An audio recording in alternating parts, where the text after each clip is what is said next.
जे तुम्ही म्हणता ना की लहानपणापासूनच एखादा असा आहे माझ्याशी XYZ, तर त्या माणसाबरोबर आपण का आहोत? पहिली गोष्ट म्हणजे आपल्याला त्रास होईल असं कोणतरी वागतंय लहानपणापासूनच. XYZ कोणी असेल ते जगात, मग नात्यातला असेल, जवळचा असेल, पण मग मी त्याच्याबरोबर संपर्कात काय, त्याबरोबर एकत्र का राहतोय, असा एक मुद्दा येतो. अदरवाईज त्याचं एक असं उत्तर आहे की त्याचे दुसरे फायदे पण असतील, त्यामुळे आपण त्याला सोडत नाहीये. बरोबर की नाही? म्हणजे बऱ्याच असं होतं की कामावर एखादा बॉस कधी कधी चिडणारा असतो, हां, पण बरेच त्यामध्ये दुसरे गुण असतात. त्या आपण काय म्हणतो अशाला, जा दे कधीतरी तो हे करतो असं म्हणून ॲडजस्ट करतो की नाही, पण ते कधी कधी करणं सुद्धा खटकतच असतं. म्हणजे मला असं म्हणायचं आहे की ज्याच्यामध्ये दुर्गुणच आहेत पूर्णपणे, त्याला मी जवळ का ठेवतो? एक तर माझी गरज आहे, ती नाईलाज आहे की मी माझ्या पायावर नाही उभं राहू शकत आहे आणि त्याचा आधार घ्यावा लागतो. म्हणजे आधार तर मिळतोय की नाही, म्हणजे माझा काहीतरी बेनिफिट आहे आणि माझी तशी काळाची गरज आहे, म्हणून नाईलाजाने मला ते सहन करावं लागतं. ज्याला आपण दुर्दैव असंच म्हणत असतो. त्याला दुसरं काय इलाज? एक तर दुसरीकडे हातपाय मारायचे. म्हणजे काही जण असतात बघा की नोकरीवर खूप ताणतणाव येतोय, तो बॉस बरोबर नाही, हे नाही, तरी सुद्धा ते काम करत राहतात. का तर घर कसं चालेल, आणि दुसरा जॉब त्याला त्यांना मिळत नसतो, म्हणून ते त्याला सहन करत असतात. हो की नाही? म्हणजे तो भाग कोणाचा आहे नाईलाजाचा? तर ते करावंच लागेल जिथपर्यंत गरज आहे तिथपर्यंत. त्यातनं हे करावं लागतं आणि त्यातनं असं स्वतःला शेवटी शिकवावं लागतं की आता बस, तुला त्रास होतोय ना, तू असं काहीतरी कर जेणेकरून तुला तुझं जीवन जगता येईल त्याच्या विना. असं काहीतरी स्वतःच्या पायावर उभं राहा, असा शोध हा घ्यावाच लागतो एक दिवस. अदरवाईज ते भोगतच राहावं लागेल. हेच उत्तर आहे, दुसरं काय उत्तर आहे? हे नोकरी असं नाही, आपण घरातला म्हणा, घरातल्या विषयावर बोलतोय किंवा शेजार पाजार किंवा एरियाविषयी बोलत असो, कुठेही आज नियम लागू होईल. हे असं काय का आपण सहन करतो? म्हणजे खरं तर आपण एवढे माफ करणारे होत वगैरे असं काही नाही आहे स्वभावामध्ये. की म्हणतं ना आपण लाख म्हणतो, जा दे मी आपलं काय आहे सोडून देतो, पण सगळ्यांनाच सोडतो का आपण? जिथं संधी आहे त्याला बोलतो की नाही, हे जमणार नाही, असलं चालणार नाही, त्यालाच का सोडतोय? तिथंच कुठनं आला तुझ्यात गुण माफीचा? तो माफीचा गुण नसून तो नाईलाज असतो, पण मी उगाच स्वतःला शाबासकी देतो, जाऊ दे मी आपलं त्याला माफ करतोय. पर्याय नसतो खरं तर, पर्याय नसतो दुसरा काही. पर्याय शोधावे लागतात किंवा ती ताकद नसते, ती ताकद बनवावी लागेल. नाही तर मग त्याच्या बदल्यात मग काहीतरी मिळतं, त्या बदल्यात ते सहन करावं लागेल. त्याचा 4 दोष ॲक्सेप्ट करावे लागतील. पण त्यात जर 10 गुण असतील आणि 4 दोष असतील तर ते गुणांचंही बेनिफिट मिळत असतं ना. म्हणजे 65-70% जर बेनिफिट असतील, 30% दोष आहेत, त्याचा त्रास असेल, तर कधी पण मन काय करतं, जाऊ दे 70% आहे ना बेनिफिट, त्याचं काय, तो कोणाकडनं मिळणार आहे मग, असं म्हणून आपण नाईलाजाने ॲक्सेप्ट करत असतो. ते फार तो माफीनामा नसतो आपल्यामधला त्याला समजून घेण्याचा. एवढे जर आपण समजदार असतो, तर एवढा व्यसनी माणूस जर कुठलाही समजदार असता तर ते व्यसनात पडलंच नसतं पहिली गोष्ट. आणि त्याच्यात हे दोष दिसलेच नसते की त्यात राग आहे, चिडचिड आहे, रेस्टलेसनेस आहे, हट्टीपणा आहे, असं दिसलेच नसते. दोषांवर काम करायची वेळच नसते आली. त्यामुळे ज्याला आपण गुण समजतो, गुण खरा नाहीये. जे आत्मशोध म्हणतात ना, आत्मपरीक्षण जे म्हणतात, ते केलं नाही म्हणून आपल्याला कळत नाही नेमके आपण कसे होतो. खरंच समजूतदार आहोत का? हा कसा दिसेल समजूतदारपणा किंवा माफी? की एखाद्या वाचून माझं काय अडत नाही तरी मी त्याला सोडतो, तरी मी समजून घेतोय, तर तो खरा गुण झाला. मग अदरवाईज त्याला त्रास होतोय आणि तरी मी काहीतरी अर्थ आहे, काहीतरी हवंय तुला दुसरं, म्हणून ते तू चाललंय सफर होत, असा त्याचा अर्थ होतो.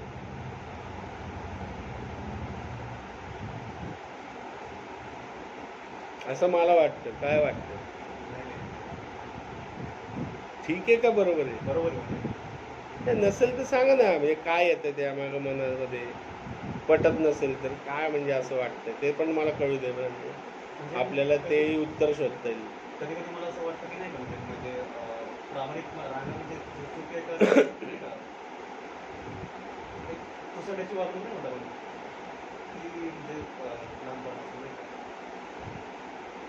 तर ठीक आहे, तुम्ही म्हणताय की काहीतरी बेनिफिट वगैरे असेल वगैरे, तसं नाही, पण त्यासाठी मग काय म्हणजे काय करू तेच कळत नाही. प्रामाणिक मी का राहतोय? स्वभाव आहे किंवा चांगलं वाटतं.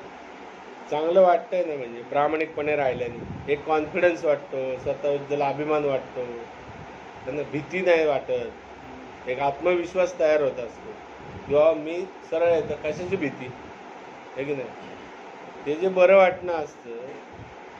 तर मग प्रॉब्लेम काय प्रामाणिक राहायला? प्रामाणिकपणा हा चुकीचा आहे असं कसं सिद्ध होईल?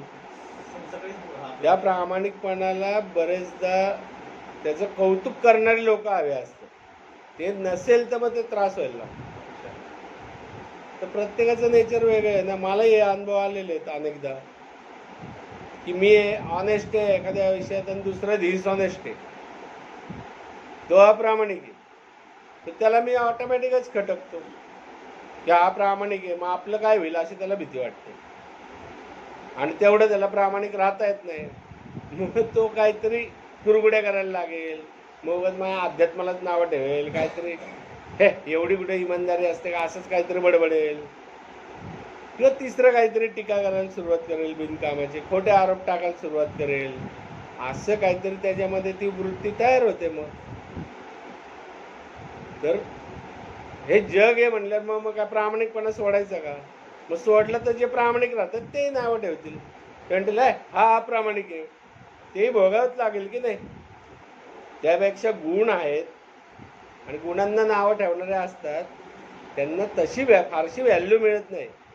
कारण जे खरंच बघत असतात ते, त्यांना कळतं की हा जरी काही बोलला ना तरी ह्याच्या पुढं आपल्याला बोलता येत नसेल तरी अमुक माणूस चांगला आहेच.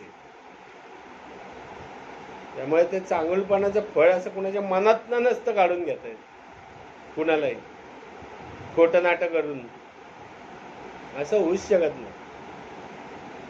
म्हणजे काही वेळेला माझा असा अनुभव आहे की बाबा एखादा माया वरचढ आहे आणि बाकीच्या लोकांना तो जड आहे, त्याला काहीतरी बोलायला, की त्याला कसं म्हणणार तुम्ही चुकीचं बोलताय म्हणून, आणि तो मला नावं ठेवतो.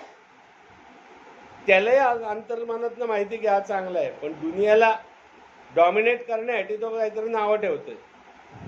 पण ती लोक जरी त्याला बोलली नाही काय चुकीचं बोलताय तुम्ही, काहीतरी काय बोलताय, त्या माणसाने काय केलंय, चांगला ऑनेस्ट रे, मेडिटेशन करतोय, सगळं सांभाळतोय, तुम्हाला काय उगाच का नावं ठेवताय असं असं विचारायची ताकद जरी नसली तरी त्याला ते कळलेलं असतं त्या माणसांना, इतरांना, की हा सरळ आहे, हे ढोंगी लोक आहेत. म्हणजे त्याचे बेनिफिट मिळायचे ते मिळतातच, समाजामध्ये ते जे काय व्हायचं ते होतच एक दिवस, काही गोष्टींना वेळ लागतो. असं म्हणतात असत्य गाव हिंडून जेव्हा घरात येतं तेव्हा घरातलं सत्य बाहेर पडतं, असं एक मला व्हॉट्सअपला मेसेज आला होता. एक पोस्टर असं असतं ना फेसबुकला टाकलेलं वगैरे, बघितलं होतं ते. इतिहास काय सांगत आलेला आहे आपल्याला, आपण जे बघत आलेलं आहे आत्ता सुद्धा, चांगलं असू दे वाईट असू दे, त्रास हा सगळ्यांनाच आहे. पण जो चांगला आहे त्याला वाईटाचा त्रास आहे, जो वाईट आहे त्याला चांगल्यांचा त्रास झाल्यासारखं वाटतं देत नसल्यावर, कारण ते त्याला जवळ नाही करत, नाकारतात. वाईट असतात ते चांगल्यांना नाकारतात, का आपल्या त्यांच्या वेवलाईनलाच ते सूट होणार नाही. म्हणजे एखादा चोर आहे आणि एखादा प्रामाणिक आहे, तर चोर आणि प्रामाणिक एकत्र राहू शकेल का? राहिले तर क्लॅशेसच होणार आहे. त्याला असं वाटणार आहे ह्यांनी पण थोडंसं काहीतरी फ्रॉड केला पाहिजे, आणि प्रामाणिक माणसाला वाटणार पाहिजे की ह्यांनी चोऱ्या माऱ्या थांबवल्या पाहिजे. तर ते पटणारच नाही कधी गणित. पण शेवटी वाईट आहे हारतं. उशिरा हारेल पण ते हारतच, असा माझा अनुभव आहे. त्यामुळे ना त्रास होणारच आहे, तर मग चांगलं राहून होते ना, त्याचे बेनिफिट तरी आहेत. वाईटाचे काय बेनिफिट आहेत? वाईटालाही नावं ठेवणार आणि ते वाईट केल्याने कर्म बिघडून वाईटही होणार आहे. मग त्यापेक्षा चांगलंच राहा ना. चांगल्याला चांगलं म्हणणारी लोक आहेत ना, असं काही नाही की सगळेच नावं ठेवत आहेत. एखाद दुसरे असतात काही गाढव लोक, तीच बडबडत असतात असं काहीतरी. सगळे नसतात बोलत. जे शहाणे आहेत, ज्यांना खरं समजतंय, ज्याला चांगलपणा काय असतं त्याचं महत्व आहे, ते असं कधीच चांगल्या माणसाला दुसऱ्या म्हणत नाहीत की असं कसं तू चांगला वागतो, चला नाव ठेवायला. असं कधी घडत नसतं. तर कुठलंही जगातलं तत्व आपण घेऊन जेव्हा जगत असतो किंवा कुठल्याही एखाद्या विचारांनी जगत असतो, तर त्याच्या विरुद्ध विचार करणारे लोकही आहेतच जगात. असं घडणारच नाही. मी असा कुठला विचार करू की ज्या विचारांना विरोध होणार नाही किंवा भिन्नता येणार नाही, त्यात असं होणारच नाही. म्हणून संस्कार काय सांगतात की हे बाबा हे वागणं चांगलं आहे, हे तू वाग, असं शिकवतात. म्हणून आपल्या एच्या प्रोग्राममध्ये सुद्धा मीटिंगच्या वेळेला काय लिहितात, सोबर राहण्यासाठी म्हणजे व्यसनमुक्त राहण्यासाठी की जिद्द, सातत्य, चिकाटी, संयम आणि प्रामाणिकपणा हे तू ठेव, असंच असतं बोर्डावर लिहिलेलं. हे 4-5 गुण आहेत, त्या गुणांनी चाल. ते गुण धरून जेवढं गेलेलं आहे त्याला आयुष्यात काही ना काही बेनिफिट मिळतच गेलेले आहेत. आणि जो ते न करता व्यसन करायला लागलाय तो परत खाली खाली गेलेला आहे. याच्यावरनं समजतं की नाही की योग्य काय ना अयोग्य काय, बस ते करायचं.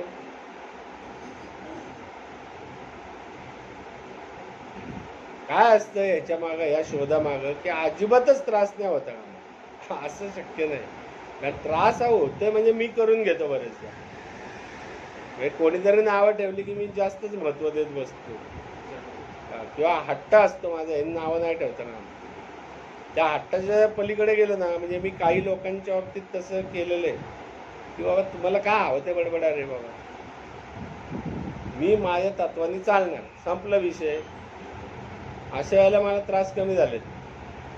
पण नाही यांनी माझ्या तत्वाला मान्यता दिली पाहिजे असं जेव्हा मी म्हणलेलं आहे, कारण मी चांगलं वागतोय, मी प्रामाणिकपणे वागतोय, आणि मग चांगल्या गोष्टींना चांगलं स्तुतिकार कशी नाही होत, असं कसं वागणं आहे, असे कसे वाईट लोक वाईटपणाने वागतात, ह्याचा जेव्हा राग धरून मी बसतो तेव्हा मला जास्त त्रास होतो. काही वेळेला मी रागही व्यक्त केलेत, तर काही वेळेला सोडून नाही दिले, जाऊ दे मरू दे. कारण तो राग व्यक्त करत असताना परत त्या या ऍक्शनला एक रिॲक्शन यायची, मग ते तू मैमच करत राहायचं का आयुष्यभर? नाही, ते सोडण्यामागचं कारण आहे मला त्रास नको. कारण एक बोलण्याचा त्रास होणारच आहे, त्याच्यावर मी आर्ग्युमेंट केलं तो आणखीन 10 बोलणार गोष्टी तेवढ्या तर टाळता येतील.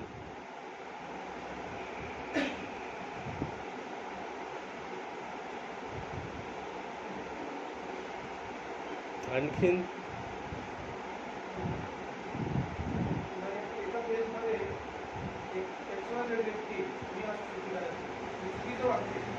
समाजाला असं दाखवते की चुकीचे नाही, ते मला माहिती आहे आपण चुकीचं नाही, ते लोक त्यांचं करत असतात, कारण आम्ही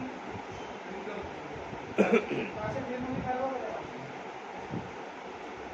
तुझं असं म्हणणं आहे की एक व्यक्ती आहे ती आतून चांगली नाहीये, पण वरवर लोकांना असं दाखवते की मी चांगली, आणि तू मला वाईट ठरवते. म्हणजे पिणं अर्थ आहे की नाही, पितोय म्हणून खरं वाटतंय ना, तर नुसतं पितोय म्हणून नाही, त्या पिण्याबरोबर होणार राडही लोकांना दिसतात. काय असतं हे बघा, आता समजा आता मी सकाळी 6:30ला उठतोय,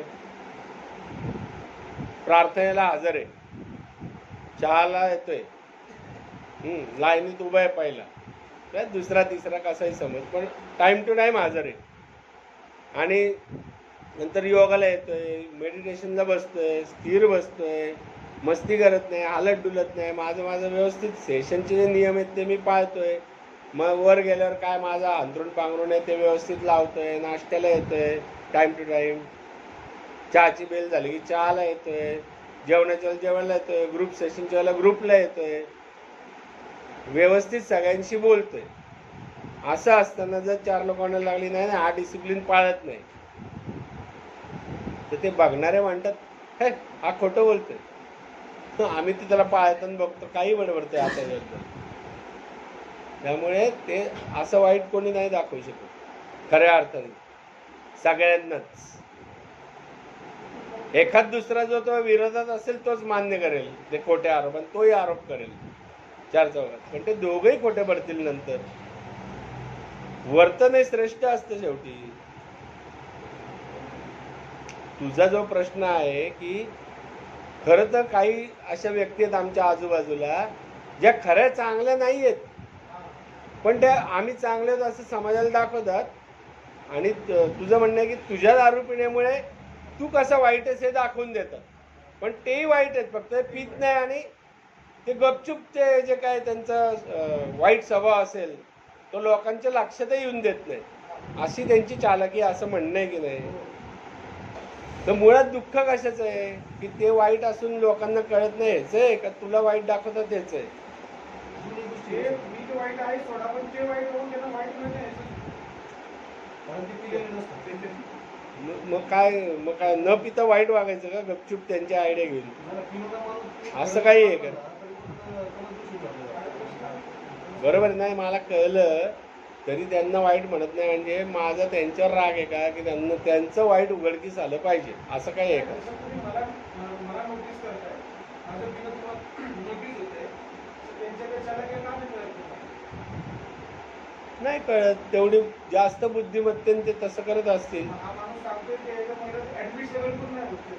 नाही होत, कारण सांगणारा पितोय आणि तो अनेकदा खोटं बोलताना वाईट वागताना ते बघतायत. जे दृश्य स्वरूपात दिसते त्यालाच ते मान्यता देणार, ते कशाला खोलत जात आहेत.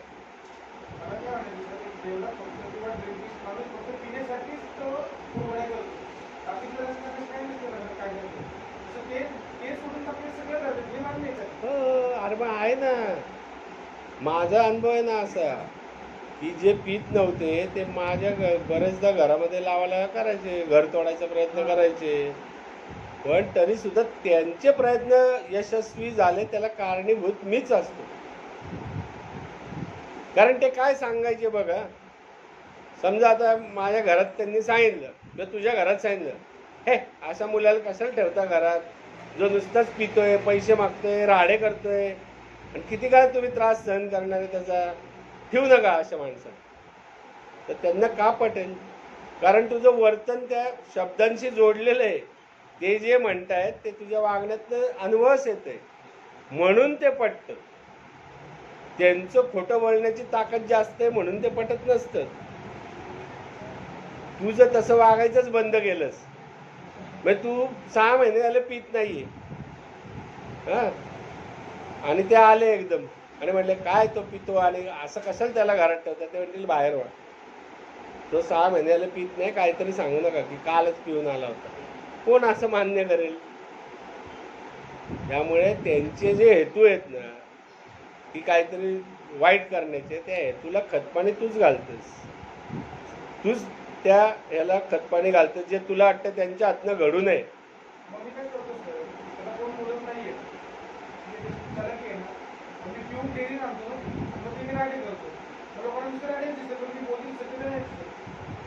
नाहीच दिसणार, तर तू केलेल्या राड्यावरही ते असं सांगतील की आमच्या नावाने हा खोटी बदनामी करतोय, कारण हा मुळातच माणूस नालायक आहे. तेच लोकांना पटेल. तुझा जो मार्ग आहे त्यांचं खोटं उघडकीस आणण्याचा, तो चुकीचा आहे, चुकीचा आहे तो. की त्यांना जगासमोर शिव्या देऊन ते कसे वागतात हे सांगणं, त्याने काय होणार नाही, कारण लोकांना त्यांचा त्रास होत नाही. त्यांचा त्रास तुला होतो, लोकांना नाही होतो. पण तुझ्या राड्याचा त्रास ते ज्यांना सांगतात हा वाईट आहे त्यांना पण होतं, त्यांना पण होतंय, ज्यांचं तू खोटं उघडकीस आणायला जातोस. नाही, याच्यावर पर्याय काय आहे तर दारू थांबवणे. प्रॉब्लेम काय असतो व्यसनी माणसाचा, की मला व्यसनही करायचं आणि अडथळे नको कुठले. तर असं होतच नाही. व्यसनाचे दुष्परिणाम आपण सांगतच असतो, की आर्थिक नुकसान होतं, सामाजिक होतं, म्हणजे समाज नावं ठेवायला लागतो. तू त्यांना जवळ ओळखत असशील त्या तुला वाटत असेल की त्यांच्या मनात काहीतरी वेगळं आहे. मी दारू पितो हे नाही खटकत त्यांना, पण माझ्या दारूचा ॲडव्हान्टेज घेऊन त्यांना वाईट करायचं असं त्यांचं येतं. असं तुला काहीतरी ते जाणवत असेल. पण तुझ्या दारूचा ॲडव्हान्टेज घेऊन त्यांना वाईट करायचं ना, त्याशिवाय होणार आहे का? ॲडव्हान्टेज मिळाल्याशिवाय, ॲडव्हान्टेज मिळाल्याशिवाय नाही घडणार. म्हणजे ॲडव्हान्टेज मिळून कोण देतंय त्यांना? पितंय कोण? योग्य पर्याय काय आहे त्यांची तोंड गप्प करण्याचा? तर व्यसन थांबवणे, ना की व्यसन करून आणखीन राडा करणे. तर मग ते म्हणतील आम्ही सांगितलं त्यापेक्षा अधिक लोकांना यांनीच दाखवून दिलं की हा कसा आहे ते भांडकुद, कोटारडा, नशेबाज, राडेबहादूर, हे काय सद्गुण आहेत का? ते तूच दाखवतोयस. ते 50 सांगत असतील तर त्याला 100% तूच नेऊन ठेवतोयस. साधी गोष्ट आहे. संदीप बोलू का? एक व्यक्ती अशी आहे की भांडण करत नाही, सीमा नाही. हम्म? एक व्यक्ती अशी आहे की ड्रिंक केल्यानंतर कोणाबरोबर भांडत नाही, कोणाबरोबर पैसे मागत नाही, कसली राड वगैरे असं काहीच करत नाही, पण फक्त पिलो तरी पण घरचे लोक मग हे करतात. ते फक्त पिणं म्हणजे पिण्याचे दुष्परिणाम आहेत ना. पहिल्या दिवशीचा असलेला चेहरा, त्याचा बॉडी लँग्वेज म्हणजे पित असतानाचं, आणि बराच काळ दारू थांबल्यानंतरचा बॉडी लँग्वेज आणि चेहरा आणि बोलण्यातला फरक. जसं आपल्यावर म्युझिकचा प्रभाव पडतो की नाही. आता मी जर टी व्ही लावला, तुम्हाला चित्र दिसते आणि आवाज खरखरीत आला, बघायला मजा येते का पिक्चर? नाही येत ना. ते असं हालायला लागलं चित्र, ते बघायला मजा येते का? त्याचा प्रभाव असतो की नाही, हे फिल्म बरोबर नाही यार, डुप्लिकेट दिसते असं म्हणून आपण बंद करतो. त्याला स्वीकारत नाही, बघतच नाही बसत 4 तास तेच राटा. तर त्यामुळे फरक असतो. आणि त्यांना असं वाटतं जरी हा काय करत नसतं, अरे हा याला पिऊन संपवेल, मरेल, लिव्हर तर फुटेल, काहीतरी आजार तर उद्भवतील, पैसा तर नष्ट होईल, याच पैशात घरात कितीतरी चांगलं काहीतरी करू शकतो आणि याचंही नुकसान होणार नाही आणि आपलंही होणार नाही याच्यामुळे. तर हाही जाईल हाकणार. आणि कधी काय होईल काय सांगता येते. घरात नाही झालं, बाहेर काय झालं की तो भांडत नाहीये, मारत नाहीये, शिवाय देत नाही, पण गाडीने उडवलं तर, पिऊन ड्रायव्हिंग नीट नाही जमलं तर, ॲक्सिडेंट झाला तर, अशा अनेक चिंता मनामध्ये तयार व्हायला लागतं आणि त्याचा त्रास होत असतो त्यांना पण. आणि त्यांना असं वाटतं, प्रेम पण असतं आपल्या विषयावर, असं वाटतं अरे हा पहिला असा नव्हता, हे काय नवीनच वागणं सुरू केलंय वेड्यासारखं. याला समजत नाही, हा गेला नशेच्या आहारीने, याला कुठेतरी बाहेर काढलं पाहिजे त्यातनं. आणि म्हणून ते उपचाराला मग उपचार द्यायला तयार होतात. पण ती तयारी आपली नसते उपचार घ्यायची बरेचदा. म्हणून हे आपण शोध लावतो.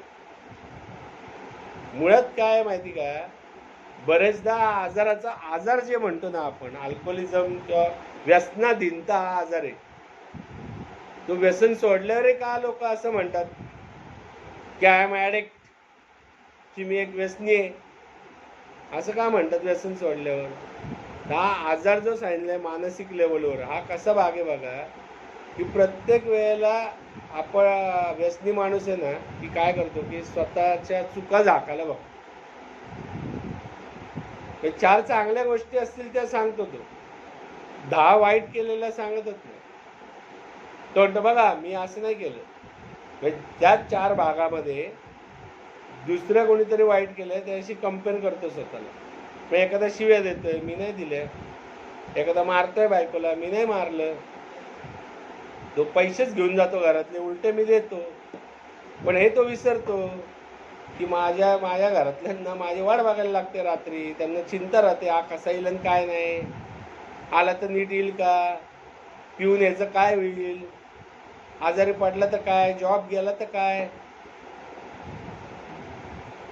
असं जे बेजबाबदार वर्तन असतं ना, की जगाशी आणि कुटुंबाशी जण काही संबंधच नाही, आपल्याच विश्वात तो माणूस फिरत असतो, राहत असतो कुटुंबाबरोबर, पण कुटुंबाला त्याची उपयुक्तता काही अशी वाटत नाही.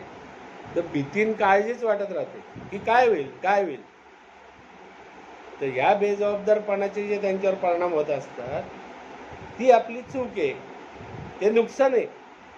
व्यसनामुळे होणार नुकसान काय बघायचं असतं की आपण चुकीचं काय वागतोय, व्यसनामुळे चुकीचं का घडतंय, मग लोक कशामुळे तुटत आहेत, फायनान्शियल अडचणी कशामुळे येत आहेत, मन कमजोर कशामुळे होत आहे. म्हणजे काही जणांचं असं म्हणणं असतं की मला एक अमुक एक करायचं आहे, पण घरातले सपोर्टच करत नाही. मग त्याला म्हणलं का नाही करत, अहो म्हणतो आज तुझ्यात काही नसतील गट्स म्हणून नसतील करत सपोर्ट. तर तो म्हणतो नाही नाही, एक काळ असा होता की माझ्याकडे काहीच नव्हतं, मी शून्यातनं उभं केलंय जग सर. तुम्हाला नाही माहिती, माझं विश्व मी शून्यातून उभं केलं. अरे पण तू जेव्हा शून्यातून उभं करत होतास की तुझ्याकडे काहीच नव्हतं आणि तू एक 8-10 वर्षात काहीतरी शून्यातून उभं केलंस, तेव्हा ती जी मानसिक शक्ती तुझ्यामध्ये होती ती न पिण्यामुळे होती. आता तुला प्रॉब्लेम वाटतोय पुढे येणारा, पहिला सपोर्ट नसतानाच केलं ना, मग आता सपोर्ट नाही म्हणून रडतोय कशाला. तर रडारड अशामुळे होतंय की आता मानसिक ताकद नाही राहिली व्यसनामुळे, आणि ती ताकद नाही राहिली, मी सपोर्ट करतोय आणि परत ती मिळाली नाही म्हणून आणखीन ताकद कशी जाईल, मी आणखीन खच्ची कसं होईन असा प्रयत्न करतोय उलट्या बाजूला. म्हणजे खरं हवंय काय, मला खरंच प्रगती हवी का. स्वतःला प्रश्न विचारला पाहिजे की प्रगती हवी असेल तर पिणे सोल्युशन नाही ना, की एखाद्या वेळेला सपोर्ट मिळाला नाही तर नाही मिळणार, मी वर नाही गेलो तर आहे तिथं तर टिकून राहीन तर नाही, वेळ जाऊन देईन, आणखीन दुसरी कुठली मदत मिळते का बघीन, वाट बघीन, वेळ देईन. पिण्याने मदत मिळते का. पण त्यावेळेला आलेला ताण, त्यावेळेला आलेलं नैराश्य, हे मला घालवायचं कसं इमिजिएट, ह्याचं सोल्युशन बराच काळ आधी सापडलेलं असतं. अनुभव असतो असा की नैराश्य आल्यानं मी दारू प्यायलो की जरा बरं वाटायला लागतं, मग ते नैराश्यावर मात करायला मी दारू पितो. हे तात्कालिक, आणि म्हणून ती आवडती होते दारू. कारण सतत प्लेजर सिकिंग ॲटिट्यूड ज्याला म्हणतात ना, की सतत मला मजाच आली पाहिजे, ताणच नको मला बोरच होतं कामाला, लगेच त्याच्यावर मार्ग काहीतरी. आणि तो जर बाह्य जगात नाही सापडला की म्हणजे मला इथं बोर होतंय, मग आता काय करू, मग दुसरीकडे जाऊन बसलो आणि मला बोर व्हायचं बंद झालं, असं जर नाही काही सापडलं, शोधलं, मी काही शोधत नाही करत, आणि मग म्हणतो चला बारमध्ये बसू, टाइम जाईल, जरा बोर पण नाही व्हायचं, गप्पा मारत बसू कुठल्या मित्राला घेऊन, झालं पिणं सुरू. जेव्हा दारू मी पितच नव्हतं तेव्हा काही या भावना आल्या नाही का, नैराश्य आलं, राग आले, बरेचदा मनाविरुद्ध गोष्टी घडल्या, बोरही झालं, कंटाळवाणे झालं, किंवा विरोधात कोणतरी बोललं, कोणीतरी नावच ठेवली, किंवा गैरसमजात ना काही आरोपच आले, हे आधीही घडलेलं आहे कधी ना कधी. तेव्हा कुठं मी प्यायलो, कारण पिणं काय असतं मला माहितीच नव्हतं. जेव्हा केव्हा मी ते द्रव्य पोटात घातलं, कुठल्याही प्रकारचं व्यसन, आणि त्याने मला असं कळलं की असं काही झालेलं असलं आणि हे द्रव्य घेतलं की मग काही फरक नाही पडत. जी म्हणतात ना डोपामाइन लेवल वाढते, उत्साह वाटायला लागतो. त्याची माझ्या ब्रेनला सवय लागली. Immediate solution, you they stress, त्या स्ट्रेस बरोबर राहा, नैराश्य येऊ दे त्या नैराश्याबरोबर राहा काय काळ, स्वगत शोधा, त्या मागचं स्वगत काय, दृष्टिकोन बदला, त्याचा अभ्यास करा की काय दृष्टिकोनाने आत्ता मी बघितलं पाहिजे जेणेकरून नैराश्य जाईल माझं. असा शोध घेऊन त्यात ते का बाजूला केलं पाहिजे नैराश्य, त्या अपेक्षा कमी करून नैराश्य बाजूला केलं पाहिजे. पण ती चढवण नको असते मला. इमिजिएट काय 2 पेग लावा म्हणजे बरं वाटेल. उत्साह येईल, एनर्जेटिक वाटेल. आणि ती जी भावना आहे बोचणारी, ब्रेनला त्रास देणारी, तो जो फील आहे तो निघून जाईल. मग मी त्याचा आधार घेत बसतो काय, आणि डिपेंडन्सी बनते. म्हणून मग आपण असं होतं ना की अरे ह्याला प्यायल्याशिवाय काही जमतच नाही, का जमत नाही, कारण डिपेंड होतं तो. आणि त्यालाच आहारी जाणं म्हणतात. की कुठलीही निगेटिव्ह भावना आहे किंवा कुठली गोष्ट मला सहन नाही आली, आवडली नाही, झेपली नाही, की घे दारूचा आधार, घे कुठल्या तरी व्यसनाचा आधार. मग ते गांजा असेल, दारू असेल, चरस असेल, आणखीन काय असेल, कुठल्याही प्रकारचं ते व्यसन असेल. आणि त्यामुळेच व्यसनी होतो माणूस. कारण मग काय जबाबदारी नाही, ताणतणाव नाही, काय नाही. लोकांना असं टाळा जाऊ दे पिऊन बोलतात, तेही लक्ष देत नाही. आपलं ते वेळ मारून जाते, बरं वाटतं ते, पण ते तात्कालिक. व्यसन करून त्याची जी रिॲक्शन असते तेवढ्या पुरते. उतरली की परत काय होतं, गिल्ट, भीती, काल काय झालं कोणास ठाऊक, पैसे किती गेले माहीत नाही त्याचं टेन्शन, आज कुठनं उभे करायचे पैसे, परत काम धंदा नसेल तर त्याचं टेन्शन. म्हणजे तो काय ताण कमी होतो का? उलट 4 ताण वाढत जातो, दिवसेंदिवस ते वाढत जातं. याला प्रोग्रेसिव्ह डिसीज का म्हणले, की नुसता कोटा नाही वाढत, की आज 1 क्वार्टर पीत होता, मग उद्या 2 प्यायला लागला, मग 3 प्यायला लागला, 4 प्यायला, त्यावर पैशाचं नुकसान वाढत जातं. इतरही नुकसान वाढतात, जॉबवर ते परिणाम होतात, निरुत्साही राहतो माणूस, दांड्याच मारतो, रात्री जास्त झाली जाऊ दे, मग खोटी कारणं सांगायला लागतो. तर घरातल्यांना सांगायला लावतो की सांग ते आजारी आहेत, नाही तर बघ माझी नोकरी जाईल. मग घरातले म्हणतात अरे बापरे, जेवढी नोकरी गेली तर मग जो काही तो मिळवतो तेही बंद झालं तर करायचं काय. आणि मग ते घाबरून तयार होतात खोटं बोलायला.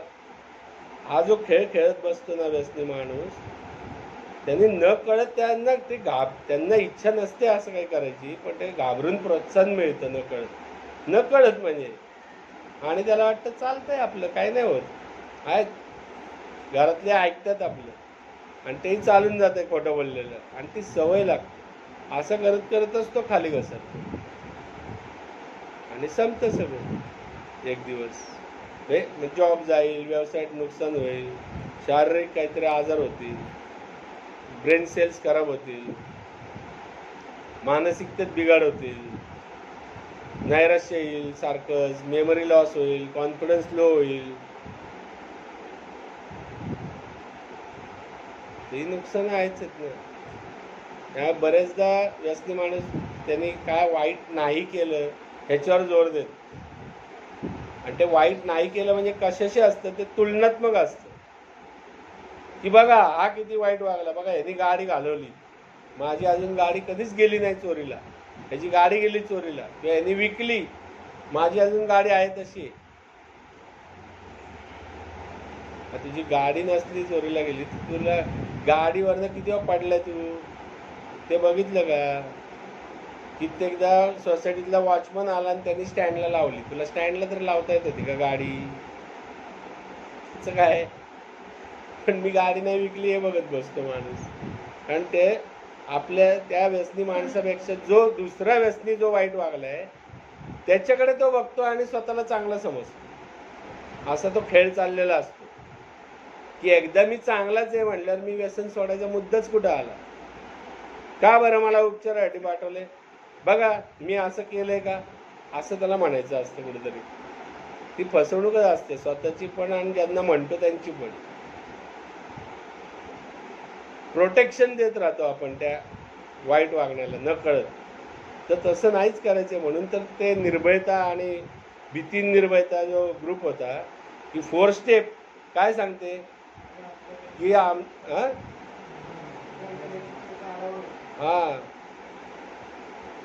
की जे काय दोष आहेत त्याच्याकडे निर्भयपणे बघा. आपण भीत असतो म्हणून तो म्हणतो नाही नाही तसं नाहीये, नाही नाही असं नाहीये. ज्याला डिनायल म्हणतात ना, नकार देणे, तो नकार देणे चालू असतं.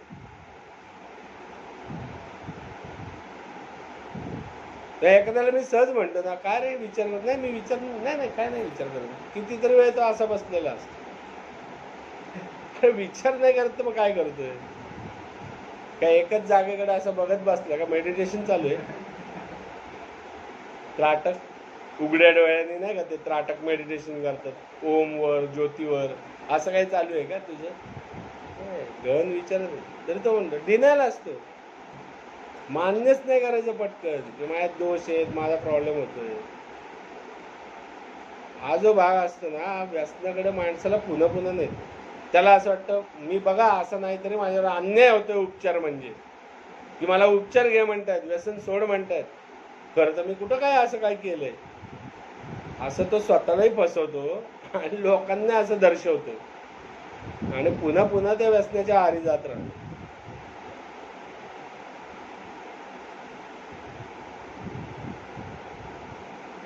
अजून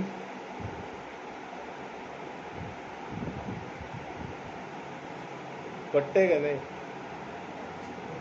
माझ्या घरातली लोक माझ्याबद्दल काही सांगायचं म्हणलं ना, माझ्या घरातली लोक मला म्हणतात फक्त एकच गुण का म्हणजे बाकी सगळ्या गोष्टी चांगल्या आहेत. ते एकच गुण ते पण मी असं रेग्युलर बेसिस करत नाही. कधी कधी म्हणजे आपलं पटतंय पण सगळ्याची साखी बाहेर येते माझ्या म्हणजे नाही का बाकी काही गोष्टी आपली वाईट असं नाही. त्यांना माझी कारणही सांगितली जे काय असेल तर ते कधी शेअर होत नाही असं नाही. ते एक इथं एक जण आले होते आपल्याकडे गेस्ट. त्यांनी एक गोष्ट सांगितली होती की एक राजा होता आणि तो त्या मुलीसाठी भरपूर 100 गुण असलेला माणूस बघत होता. तू होता वाटतं. तर त्याला ते कुणातच मिळेना. आणि नंतर असा एक माणूस भेटला की असं कळलं की त्यात 98 गुण आहेत पण 2च दोष आहेत. मग त्याला असं वाटलं अरे बरेच ठिकाणी मी बघितलं कुणात 60 गुण आहेत, कुणात 70 आहेत, पण 98 गुणवाला पहिलाच भेटला. जाऊ दे ते 2 दोषांकडे नको बघायला. आणि तो म्हणतो चला ह्याच्याशी लग्न लावून द्या. आणि मग तो म्हणतो ठीक आहे.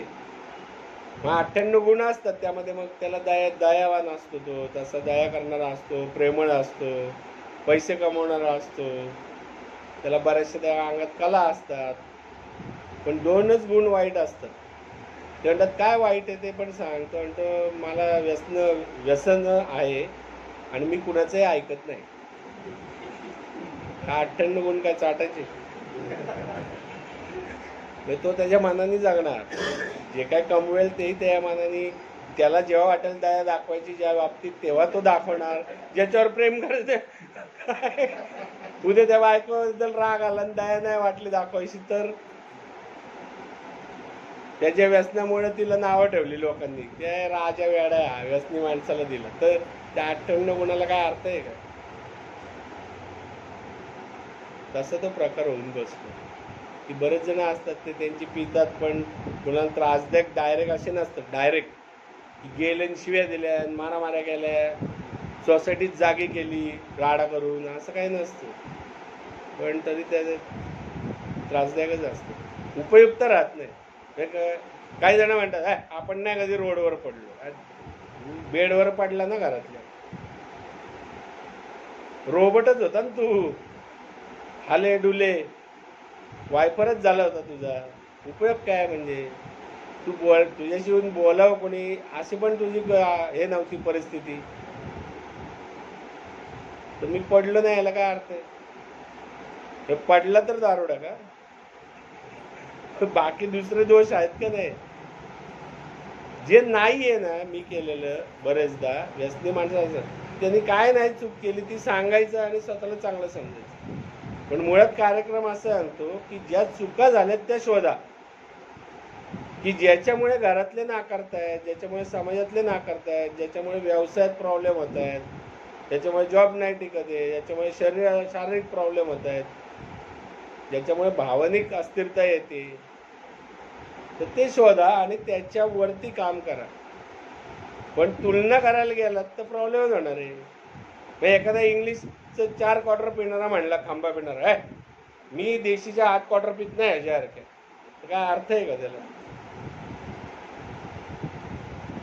एक जण होता 9 बियर प्यायचा, मी फक्त बियर पितो. अरे बियर प्यायला तू बसला 8 तास बियर मध्येच घालवतो.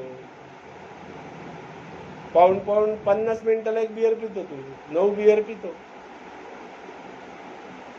पण आपण खातो म्हणला त्याबरोबर 22 अंडी खायचं.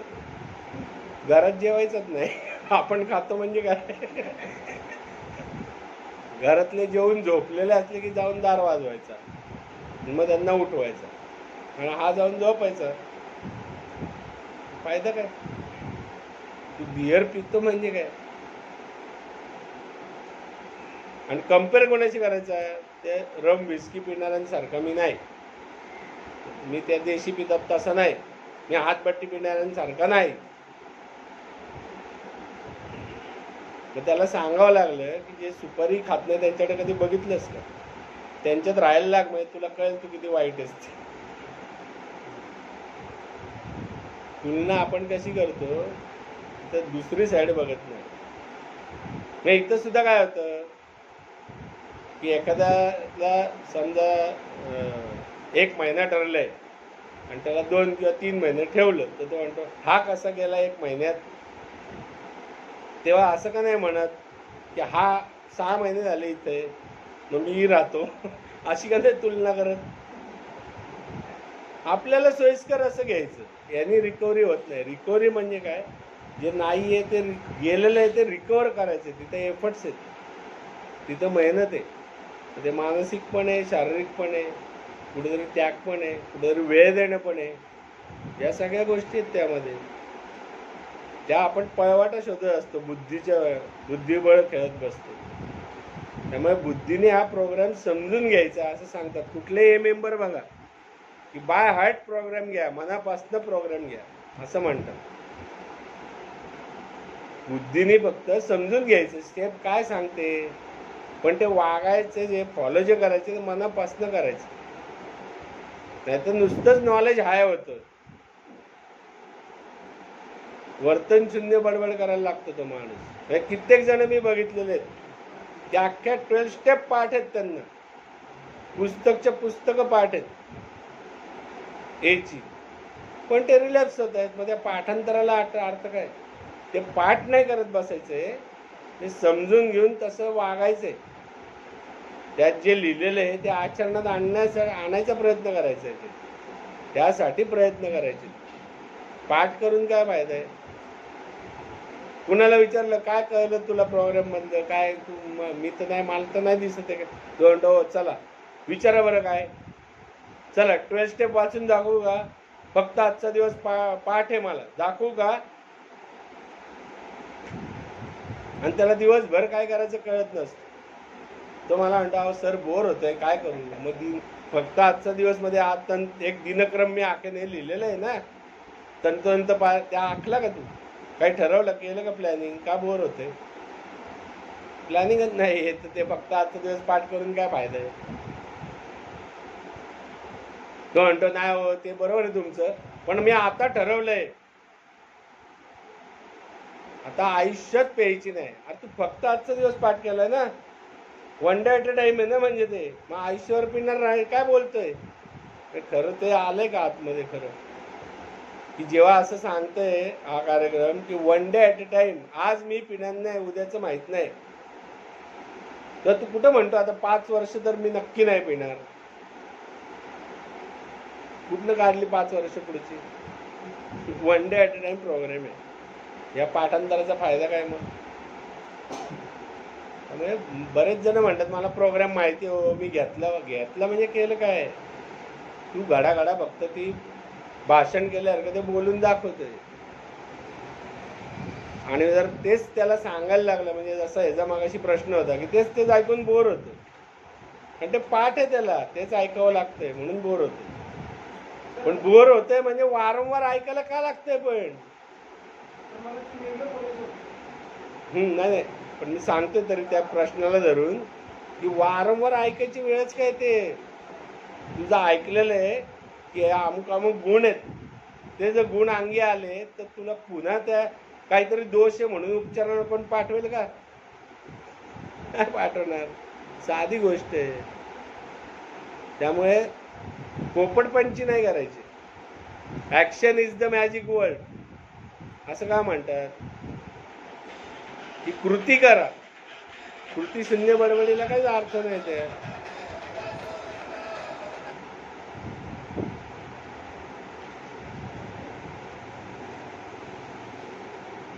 हा काय म्हणू? माझा प्रश्न मला असं की ते बोर झाले माझं ऐकून असं म्हणायचं ते तुझं ते रोज रोज रोज रोज ऐकून दरवेळेस ते बोर झाले ते मी नव्हे असं म्हणायचं रोज का बोर झाले असतील असं वाटतंय? मला आता तुझ्यापाशी उत्तर असेल त्याचं. हा म्हणजे काय रोजचं म्हणायचं कोण म्हणायचं मग आहेच की उत्तर आपल्याकडे.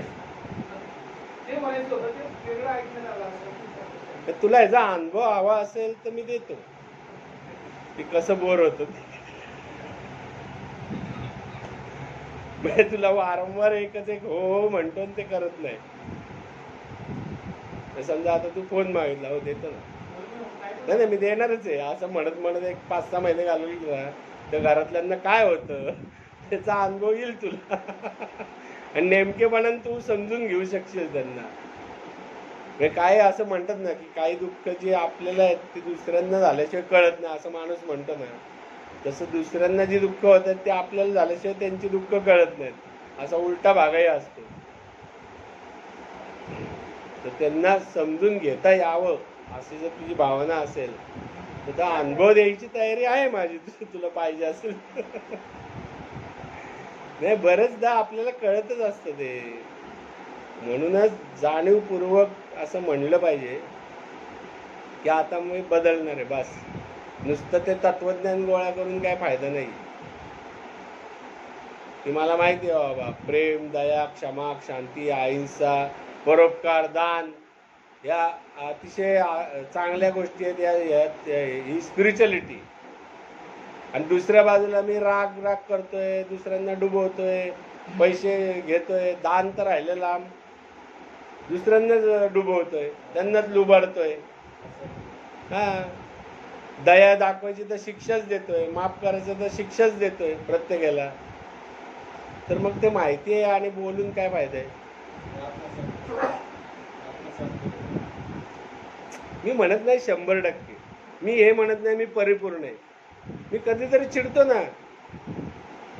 पण 2 महिन्यात एखाद्या वेळेला एखाद्या गोष्टीवरनं चिडणं आणि सातत्याने 12 महिने चिडणं यात फरक आहे की नाही? पण कम्पेअर बरेचदा काय करतो एखादा अरे हे शांत राहा असं म्हणतात पण चिडले की त्या दिवशी. अरे त्या दिवशी तुझं रोज डोकं फिरतंय, तीव्रता कमी आहे. तू ज्याच्यावरनं चिडतोय तुझे दोष दाखवले म्हणून चिडतोय तू. आणि मी ज्याच्यावर चिडतोय त्याच्यात काहीतरी दोष आहेत म्हणून चिडतोय. त्या चिडचिड रागारागातही फरकही नाही. अयोग्य राग योग्य राग असा एक भाग आहे. आणि तो किती कालावधीनंतर आहे की 10,000 वेळा चांगलं सांगितलं तरी ते अरे नाही बाबा हे बघ हे कर असं नको करू. हे 50 वेळा सांगितल्यानंतर एखाद्या वेळेला ओरडून बोलतंय कोणतरी. कारण त्याला असं वाटायला लागतं आता ओरडूनच सांगणं गरजेचं आहे. याला काय ती भाषा नाही कळत आहे प्रेमाची. त्यामुळे तो टेक्निक म्हणून ते वापरत असतो ज्याला आपण चिडला म्हणतो. तर असं काही नसतं. त्यामुळे त्यातले बारकावे बघितले पाहिजे ना.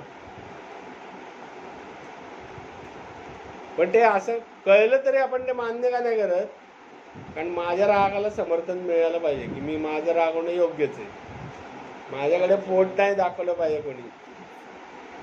माझ्या दोषावर कोणी बोलता कामा नये. म्हणून मग ते दुसऱ्याच्या कुरगुड्या करत बसतो माणूस. ज्याच्यात दोष आहे तो जेव्हा लोकांचे दोष बघतो ना तर त्यांनी गुण बघितले पाहिजे की अरे ह्याच्यात हा गुण आहे माहीत नाही बरं का, तेव्हा तेही सुधारणा होईल. पण तो लोकांचे दोष का बघतो? पण त्या दोषाबद्दल कोण बोलले की तो टोकायला मोकळा आणि त्याचं तोंड बंद ठेवायला मोकळा. म्हणजे स्वतःच्याच रिकव्हरीमध्ये तो अडथळा तयार करत असतो आणि पीत राहतो. मग म्हणतो काय माहिती कशी सुटत नाही माझी. मी खूप प्रयत्न केले. कुठे गेले? उलटे गेले प्रयत्न तुझे. तुझा अहंकार एखादा ठेचायला गेला तर तू नाही. तू ऐकलं नाही ते. तू म्हणलं बघ माझ्यात राग असेल तर तू किती नैराश्यात असतोस त्याच्याकडे बघ आणि मग ये मला सांगायला, असं काहीतरी म्हणत. अरे तो 10 मिनिटं असेल नैराश्यात, पण तुझ्या रागाने जे काही नुकसान होते त्यातनं फॅमिली तुटते, तुझ्यावर केसेस होत आहेत, भांडणं होत आहेत, समाजातनं तू तुटतोयस. तो नैराश्यात असेल तर त्याला येऊन लोक म्हणतात का रे नैराश्यात आहेस का, काय झालं, आणि कालांतराने तो बाहेर येतोय त्यातनं. त्याच्या बाबतीत ते तसं काही घडत नाहीये जे तुझ्या बाबतीत घडतंय. पण बरेचदा व्यसनी माणूस हे खेळ खेळत राहतो. आणि खरंच जो प्रामाणिकपणाने स्वतःच्या आतमध्ये बघायला पाहिजे ना की मला हे वागायचंच आहे, काही होऊ दे, कितीही त्रास होऊ दे, तरच बदल होतील, अदरवाईज नाही. पण तो त्रास घेण्याची तयारी नसल्यामुळे, ते एफर्ट्स घ्यायची तयारी नसल्यामुळे माणूस असं करायला लागतो. मग एखाद्याला ड्युटी नसेल करायची, तो म्हणतो ह्यानी कुठं केली, अरे त्यांनी कुठं केली, पण 10 जण करतात ते बघ ना. तुला करायची नाही म्हणून त्यांनी न केलेली तू बघतोय.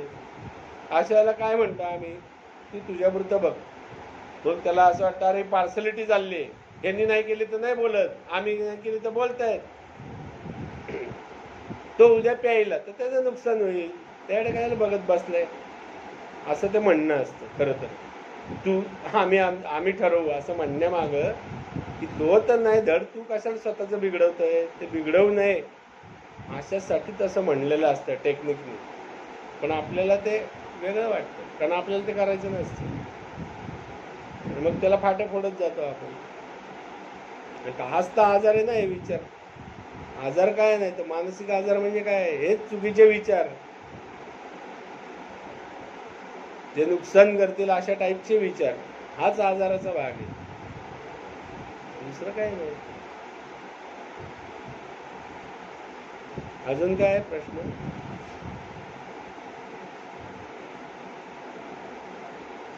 थांबायचं? चला. देवा जी परिस्थिती आम्ही बदलू शकत नाही ती स्वीकारण्यास मनाची प्रसन्नता आम्हाला दे. जी परिस्थिती आम्ही बदलू शकतो ती बदलण्याची धैर्य आम्हाला लाभो. आणि अशा परिस्थितीला भेद जाणण्याचे ज्ञान आम्हाला.